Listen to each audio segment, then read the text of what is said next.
मध्य प्रदेश विधानसभा budget सत्र के दूसरे दिन राज्यपाल के अभिभाषण पर जोरदार चर्चा हुई।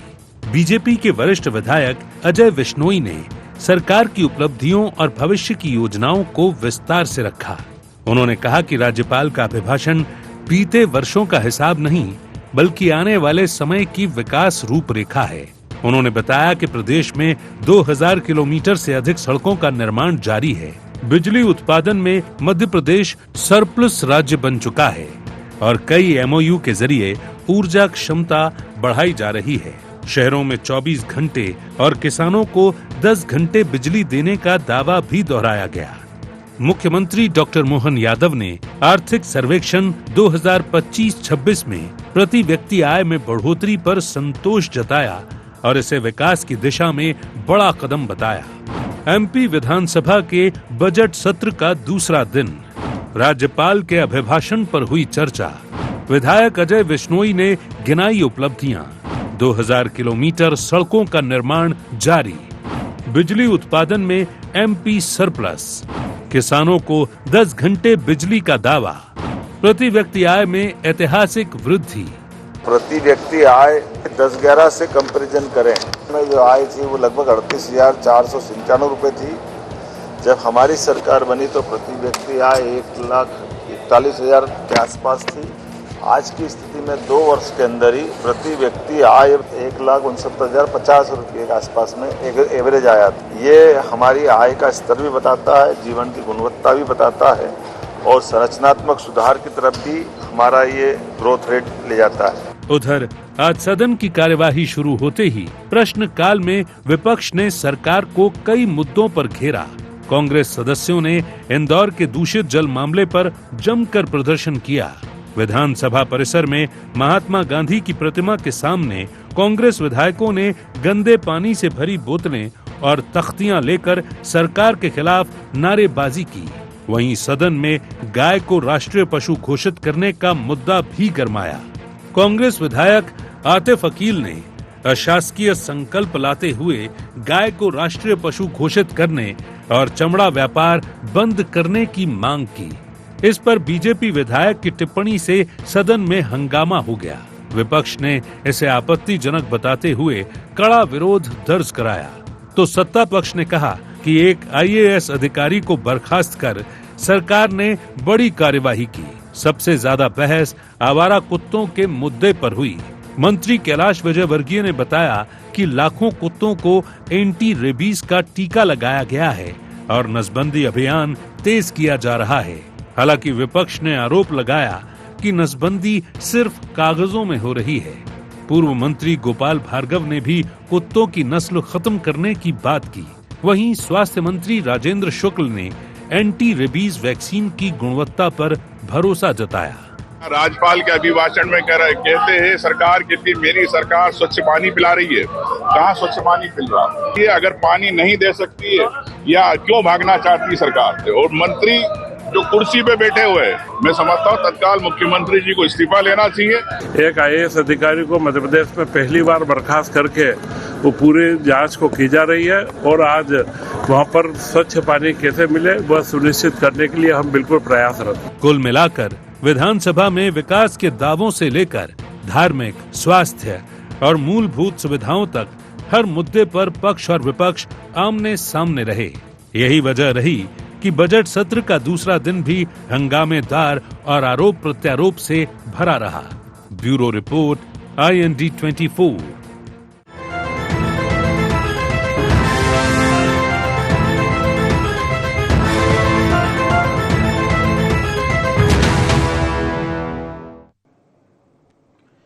नमस्कार, IND एजेंडे में आपका बहुत बहुत स्वागत है। मैं हूं योगी राज योगेश।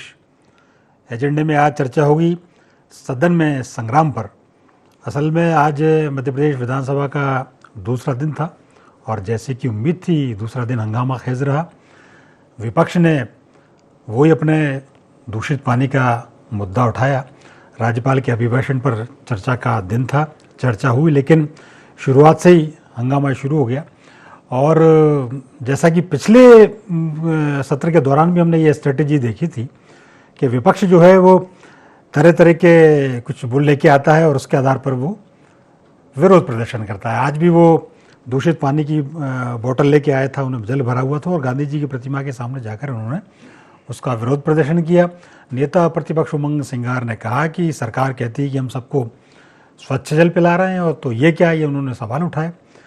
लेकिन इसके इतर कुछ 2-3 नए मुद्दे आज ऐसे रहे जो यदा कदा आते हैं, और उन मुद्दों में एक तो रहा गाय का मुद्दा और एक रहा कुत्तों का मुद्दा। निश्चित तौर पर ये डॉग बाइट्स के मामले जिस तरीके से बढ़ रहे हैं, ये पूरे प्रदेश में एक चिंता की बात है। चौराहे चौराहे पर कुत्तों के झुंड देखे जाते हैं और वो हमलावर कुत्ते हैं। कई बार तो ये होता है कि लोग अपनी 2 व्हीलर से जाते हैं और वो जाते जाते वो कुत्ते उनको गिरा देते हैं। तो ये गंभीर मुद्दा है, निश्चित तौर पर इस पर बात होनी चाहिए। और डॉग बाइट्स के मामले में जो इंजेक्शन लगते हैं उसकी उपलब्धता सुनिश्चित होनी चाहिए। बल्कि मेरा तो ये कहना है कि डॉग बाइट्स के मामले को स्नेक बाइट की तरह ट्रीट किया जाना चाहिए। एक ये बड़ा मुद्दा उठाया, एक गाय का मुद्दा उठाया राष्ट्रीय पशु घोषित करने को लेकर। और महत्वपूर्ण बात यह कि गाय का मुद्दा किसने उठाया? ये जो गाय के जो अगुवा बनते हैं बीजेपी वाले, उनने नहीं उठाया। ये मुद्दा उठाया कांग्रेस के आतिफ अकील ने, और ये बड़ा महत्वपूर्ण मुद्दा है। उन्होंने आरोप भी लगाया कि बीजेपी के लोग गाय को लेकर इतने आंदोलन करते हैं, लेकिन राष्ट्रीय पशु के लेकर आज तक उन्होंने कोई नहीं किया। उन्होंने तो यह भी कहा कि उनके पिताजी ने 2017 में ये संकल्प लेके आए थे, लेकिन चूंकि बहुमत नहीं था तो वो गिर गया। तो आज ये 2 बड़े मुद्दे थे। इसके अलावा बजट पर चर्चा हो ही रही है। पूरा सदन में आज बहुत सारे दृश्य देखने को मिले। कई पूर्व विधायक, मतलब जिसका मैं जिक्र करूँ, पूर्व वित्त मंत्री, वो भी नजर आए और उन्होंने भी बढ़ते कर्ज को लेकर चिंता जताई। बहरहाल इन सब को लेकर आज चर्चा करेंगे। आज सदन में क्या क्या रहा, क्या दृश्य रहे। चर्चा शुरू करने से पहले आइए डाल लेते हैं आज के एजेंडा पॉइंट्स पर एक नजर। क्या राज्यपाल का अभिभाषण विकास का रोड मैप है? गाय को राष्ट्रीय पशु बनाने की मांग के क्या हैं सियासी मायने? आवारा कुत्तों की समस्या पर सरकार के दावों में कितना दम? सियासी अखाड़ा क्यों बनता जा रहा विधानसभा का बजट सत्र? तो ये थे एजेंडा पॉइंट्स। डिबेट ओपन करूं उसके पहले तमाम मेहमानों से आपका तारुफ करा दूं। मेरे साथ स्टूडियो में आज हैं कांग्रेस के तेज तर्रार विधायक और सड़कों से लेकर, सदन से लेकर सड़कों तक सक्रिय सुरेश राजे जी। सुरेश जी, प्रोग्राम में आपका बहुत बहुत स्वागत है। हमारे स्टूडियो में वरिष्ठ पत्रकार प्रदीप तिवारी जी हैं। प्रदीप जी, प्रोग्राम में आपका भी बहुत बहुत स्वागत। और ऑनलाइन हमसे जुड़े हैं बीजेपी के प्रवक्ता लोया जी, ब्रज गोपाल जी। लोया जी, आपका भी बहुत बहुत स्वागत है। आपके पास सबसे बाद में आया लोया जी, लेकिन शुरुआत आपसे ही कर लेते हैं। सदन की चूंकि चर्चा चल रही है, अभिभाषण पर चर्चा हो रही है और हंगामा देखने को मिल ही रहा है, तो एक तो मैं ये जानना चाह रहा हूँ वो क्या चीज़ हैं जो अभिभाषण में सामने आने से रह गई, आप उनको बताइए। 2047 2047 का जो आप विज़न लेकर चल रहे हैं, उस पर आपका क्या दृष्टिकोण है? सरकार इस बार को लेकर क्या उनके एक्शन लेना चाहती है? और आज का जो पूरा सत्र रहा उस पर आपका रिएक्शन। देखिए योगी जी, एक बात सबसे महत्वपूर्ण यह है कि लोकतंत्र में विधानसभा का संवाद बहुत महत्वपूर्ण है, मगर जितना हमारा संवाद महत्वपूर्ण है, माननीय जो विपक्ष के हमारे सम्मानीय विधायक है सुरेश राजे जी यहाँ उपस्थित हैं, मैं उनसे भी आग्रह पूर्वक कहना चाहता हूँ, सुरेश जी, जितना विपक्ष को मुद्दे उठाने की आवश्यकता है, उतना ही आवश्यकता सरकार के जवाब सुनने की भी। कल महामहिम राज्यपाल जी का अभिभाषण के दौरान जिस तरह का हंगामा हुआ, मुझे लगता है कि वो अनपेक्षित था, उसकी आवश्यकता नहीं थी। कि आप जो आज प्रश्न योगी जी आप मुझसे कर रहे हैं कि क्या क्या छूट गया, देखिए भारतीय जनता पार्टी की सरकारों ने 2 काम हमेशा किए हैं। एक काम यह है कि अभी हम कहां तक पहुंचे हैं उसकी रिपोर्ट प्रस्तुत करना, जो आज आर्थिक सर्वेक्षण के माध्यम से प्रस्तुत कर दी गई है। दूसरा काम यह है कि हमें भविष्य का रोड मैप हमारा क्या है, कि हम किस तरह मध्य प्रदेश को आगे ले जाना चाहते हैं, जो इस समय देश में सारे राज्य माननीय प्रधानमंत्री जी के नेतृत्व में आगे जा रहे हैं, तो हम कहां तक रहेंगे।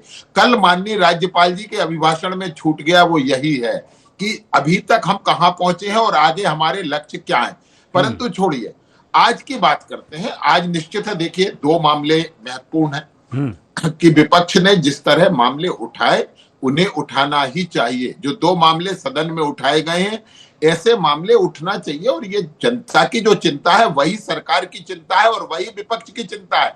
और विधानसभा है ही इसलिए कि हम सब मिलकर उसके विषय में आगे का रोड मैप तैयार कर सके। जैसे डाक बाइट की आपने बात की, आज डाक बाइट एक निश्चित एक मामला है, और किस लेवल पर मामला है, योगी जी शायद पहली बार ऐसा होगा कि माननीय उच्चतम न्यायालय तक को इसमें बीच में हस्तक्षेप करना पड़ा।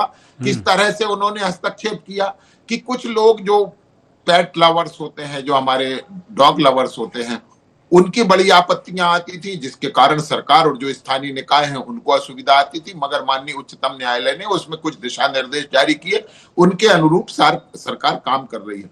मैं एक और बात कहना चाहता हूं कि जैसे हमें विश्वास करना चाहिए, विश्वास आवश्यक है। माननीय स्वास्थ्य मंत्री जी कह रहे हैं कि जो रेबीज के टीके हैं उनकी गुणवत्ता की भी कोई समस्या नहीं है और ना ही उनकी उपलब्धता की कोई समस्या है।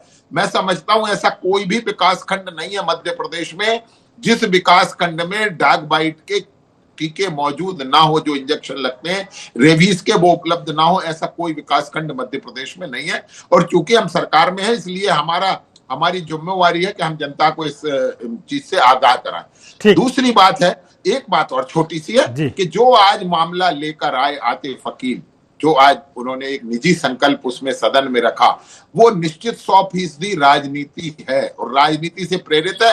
दूसरी पीढ़ी तक आप राजनीति कर रहे हैं। 2017 में आपके पिताजी लाए थे, उसके बाद आज 2026 अच्छा, में एक छोटा सा सवाल ब्रज गोपाल जी, एक छोटा सा सवाल, फिर आप कंटिन्यू करना।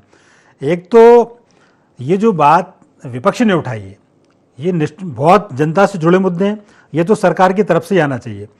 कई बार प्रेस कॉन्फ्रेंस में भी मुख्यमंत्री जी को इसकी तरफ इशारा किया गया, ध्यान दिलाया गया, लेकिन इस मामले में विपक्ष ने बढ़त ली। एक तो ये बात। दूसरा, गाय को लेकर आप लोग बड़े एग्रेसिव रहते हैं।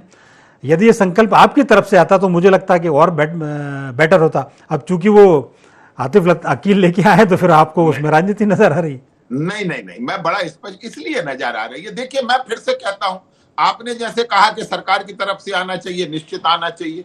हम कहां कर रहे हैं? राजनीति क्यों नजर आती है उसका कारण भी तो आप समझिए। 2017 में आरिफ अकील लेकर आए, 2026 में उनके सुपुत्र आतिफ अकील लेकर आए, मगर बीच में वो ये भूल गए कि उनकी सरकार थी जिसमें आरिफ अकील मंत्री थे, उसमें नहीं ला पाए। इसलिए हम इसको राजनीति कहते हैं। आपका विचार हमेशा एक होना चाहिए। जैसे भारतीय जनता पार्टी का एक विचार है, हम जहां विपक्ष में है वहां भी वही है, जहां सरकार में है वहां भी वही है, मगर हम उसे राजनीति का मुद्दा नहीं मानते, हम उसे श्रद्धा का मुद्दा मानते हैं। और यही कांग्रेस पार्टी है जिसने चरनोई भूमि को बांटकर, वो चरनोई भूमि गाय से छुड़ाकर आज गौवंश को मध्य प्रदेश में सड़क पर खड़ा करने का काम किया है।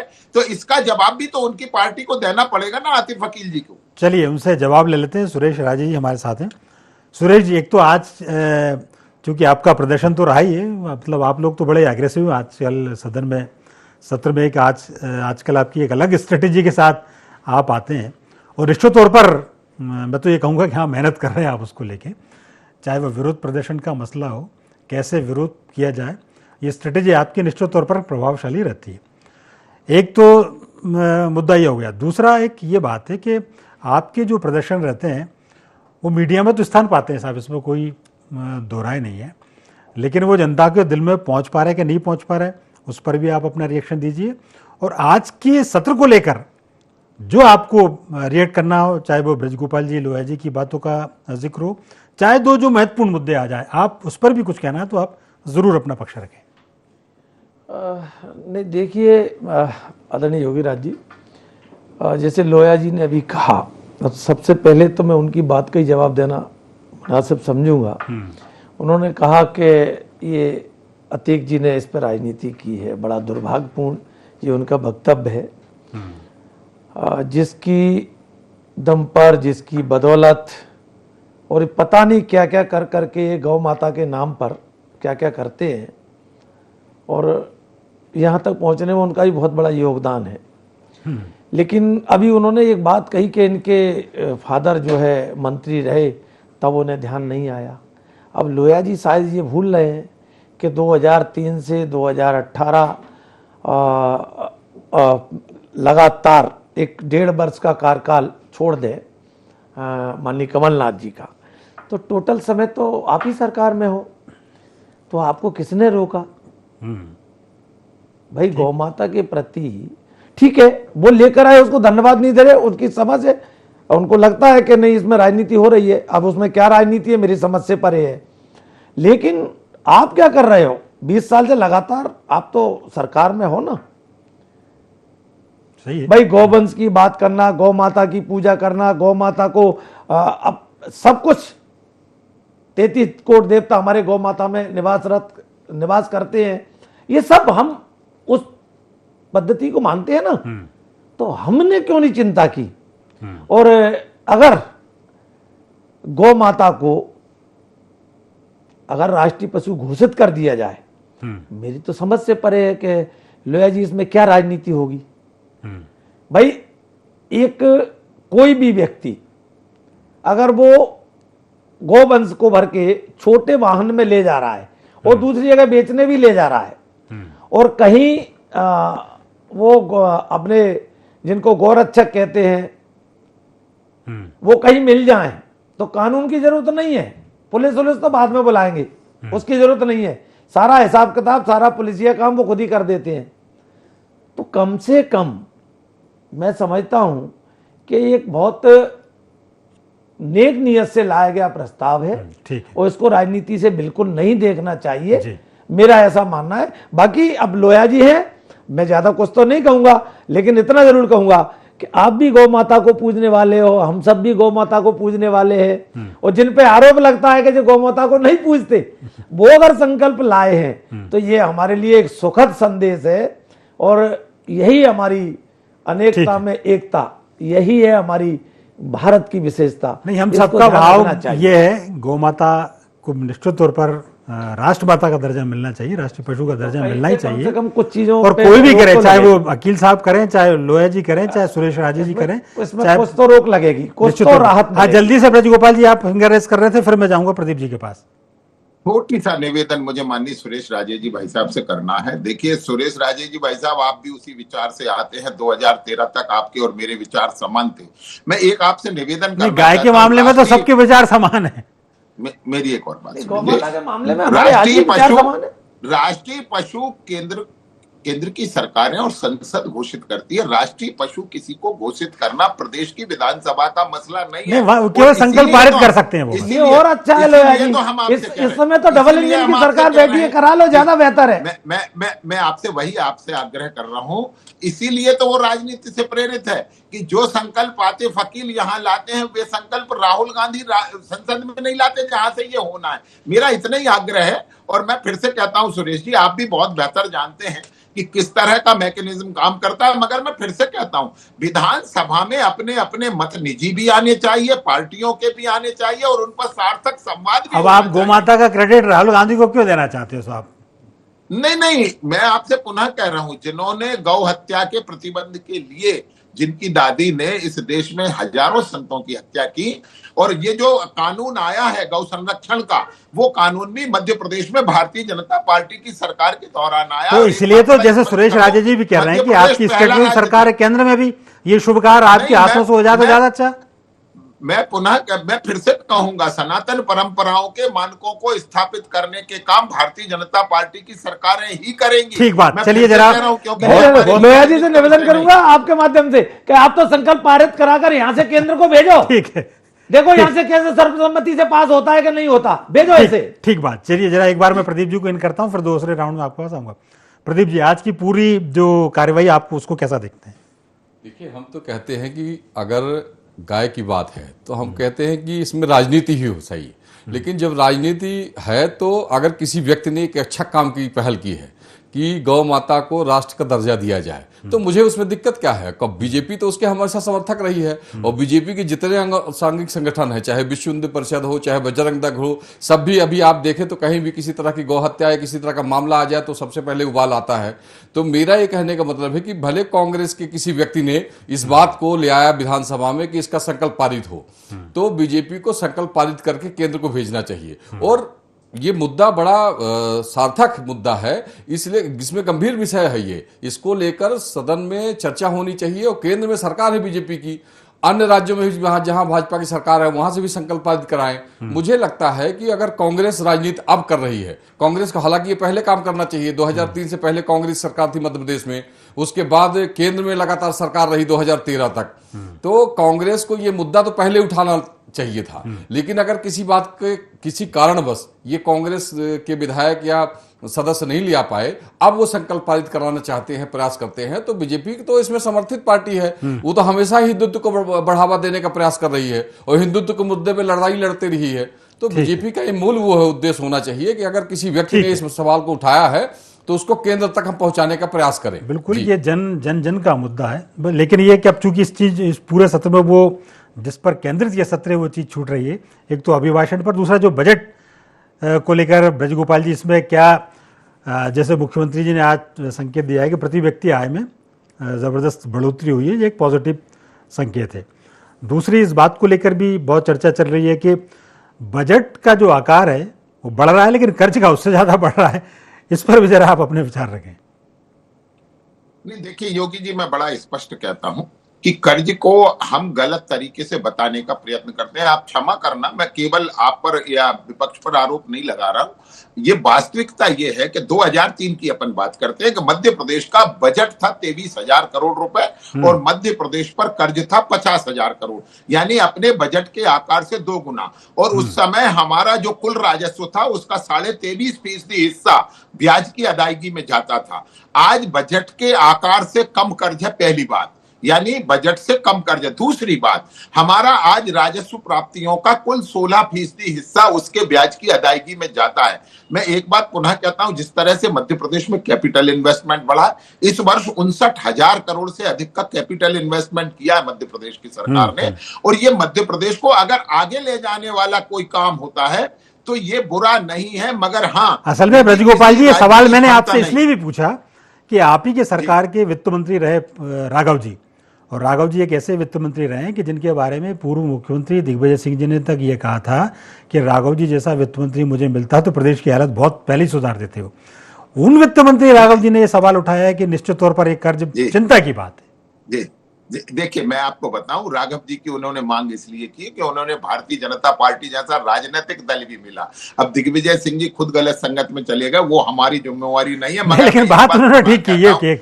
मैं एक बात पुनः कहता हूं, जो कर्ज का पैसा है वो दरअसल यदि उत्पादकता में लग रहा है तो वो गलत नहीं है, मगर यदि कर्ज के पैसे का दुरुपयोग हो रहा है जैसा दिग्विजय सिंह की सरकार में होता था। ब्रजगोपाल जी, आपको बहुत समय मिल गया। सुरेश राजे जी अभी शिकायत कर देंगे मेरे से कि मुझे कम वक्त मिला। जी राजे जी को पूरा समय दीजिए।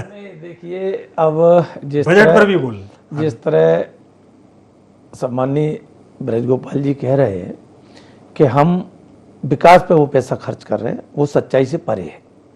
सच्चाई ये है आदरणीय लोया जी कि हम जो कर्ज ले रहे हैं उसका कर्ज ब्याज पे कितना जा रहा है, पहले तो इसकी तो चिंता हो।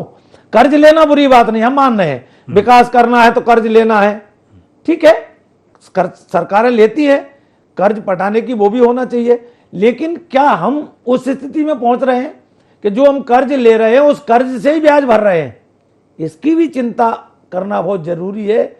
ऐसा न हो एक दिन ऐसी स्थिति निर्मित हो जाए कि हम इतना कर्ज ले लें कि हमारा प्रदेश ही जो है ना उस स्थिति में पहुंच जाए। अब मैं उन शब्दों का उपयोग तो नहीं करूंगा, लेकिन आप भली बात। लेकिन आज गुना के पन्नालाल जी जाटव जी की बड़ी अच्छी रिएक्शन मिली। लोगों ने उनसे पूछा, सवाल पूछा, कर्ज लेके घी पी रही सरकार, उन्होंने कहा कि जिसके पास घी होगा वही तो पिएगा। मेरा जी, हमारा ये कहना है कि कर्ज लो, हम नहीं कह रहे कर्ज मत लो और दुगना लो, लेकिन चिंता ये तो करो ये कर्ज हम विकास के लिए ले रहे हैं कि वाकई में जी हमारा कर्ज विकास उसमें जा रहा है कि नहीं जा रहा। अब दूसरा विषय आता है कि क्या क्या बजट में है, क्या क्या नहीं है। तो देखिए योगीराज जी, मैं बड़े शालीनता के साथ लोया जी को अपनी बात कहना चाहता हूं कि इधर हम कह रहे हैं कि किसान की आय दोगुनी करेंगे, बड़ा ई पोर्टल के माध्यम से, और वो उन्होंने बड़ा बखान किया, हमारे बहुत वरिष्ठ सदस्य हैं सदन में, और उन्होंने कहा कि ये किसान को इससे बड़ा लाभ होगा ई टोकन से। अब व्यवस्था देखिए, कहीं भी कोई भी व्यवस्था किसी भी जिले में पूरी तरह वो उसका वो ही नहीं बना, फार्मर आईडी, और आपने लागू कर दिया। उसके दुष्परिणाम क्या हुए? जो खाद किसान को थोड़ा बहुत परेशानी हो रही थी, हमारे यहाँ तो थोड़ा बहुत ही, दूसरी जगह डंडे लट्टे चले हमको नहीं मालूम, लेकिन हमारे यहाँ कम से कम वो दुर्दशा नहीं हो पाई। असल में आप जैसे जागरूक विधायक है तो वहां नहीं चल पाते, नहीं हो, लेकिन हमने इनके उसके सिस्टम के माध्यम से वो वहां तक खाद पहुंचाया, उसको वितरण भी कराया। लेकिन अभी जो स्थिति बनी आदरणीय लोया जी, मैं आपको बता रहा हूं, बड़े दुख के साथ मैं कह रहा हूं, 2 कट्टा खाद लेने के लिए उसका पोर्टल पे नाम आ गया कहां, ग्वालियर। अब मेरे यहां से ग्वालियर है 50-55 किलोमीटर, कितना खाद का कट्टा कितना, 2। अब उसको भेज दिया कहां, घाटी गांव। घाटी गांव मेरे यहां से करीब 55-60 किलोमीटर है। ठीक है, तो ये जो विसंगतियां हुई हैं, बिल्कुल ठीक बात है। इससे किसान, दूसरा बस मैं एक छोटी सी बात कहूंगा, सरप्लस बिजली है, मैं आपको बधाई दूंगा, धन्यवाद है अगर सरप्लस बिजली है तो हमारे पास, लेकिन हुजूर वो बिजली जा रही है न तो वो शहर में मिल रही न ग्रामीण में मिल रही। इतना ही, ज्यादा कुछ नहीं बोलूंगा, एक छोटा सा उदाहरण इसके बारे में दूंगा। सुरेश जी, निश्चित तौर पर खाद एक बड़ा संकट है और 2 कट्टे को लेकर अभी डंडे चल रहे हैं, कभी कट्टा भी चल जाएगा। बहरहाल एक लास्ट प्रतिक्रिया, चूंकि बहुत वक्त कम है, प्रदीप जी आपकी। देखिए, बजट में निश्चित तौर पर संपूर्ण व्यवस्था को देखकर बजट लाया जाता है और मुझे लगता है मध्य प्रदेश सरकार ने पिछले सालों में सड़क हो, बिजली हो, पानी हो, इन सब में अच्छी व्यवस्थाएं की हैं और आने वाले समय में भी ये प्रयास जारी है सरकार का। तो इसमें सरकार की भूमिका ही होती है और सरकार बजट के आधार पर, अगर वो लोन लेती है सरकार, तो उसी के आधार पर भी डेवलपमेंट करती है। तो मुझे लगता है कि 3-4 चीजों पे जो इंफ्रास्ट्रक्चर था उसको बेहतरीन बनाने के लिए सरकार ने कई सारी योजनाएं लाई हैं। नहीं, और उसका असर भी दिख रहा है। लेकिन एक चीज जरूर करना है सरकार को, जो मुफ्तखोरी वाला सिस्टम चालू हुआ है कि हम किसी भी व्यक्ति को पैसे देंगे और वो करेंगे, तो मतलब मुफ्तखोरी की जनक तो ये सरकार ही है, चाहे कांग्रेस हो जहां भाजपा। बहरहाल वक्त अभी इतना ही था, इस वार्ता को यही विराम देना पड़ेगा। ब्रजगोपाल जी आपका, सुरेश राजे जी आपका, प्रदीप जी आपका, तीनों का बहुत बहुत धन्यवाद, शुक्रिया।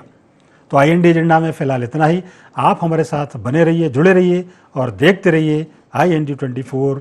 नमस्कार।